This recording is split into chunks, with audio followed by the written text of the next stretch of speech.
طبعا حبينا في هذه الحلقات الخاصة بهذا المنتخب الجميل ورائع أن نتعرف عليهم فردا فردا، عشان كذا نتعرف على البطل.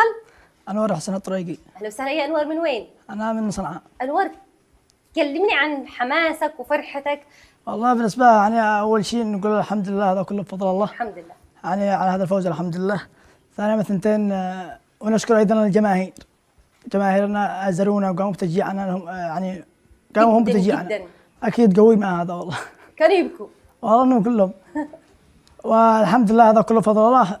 وأيضا نشكر الجهاز الفني والإداري والطبي والإعلامي على كل ما قاموا يعني كيف.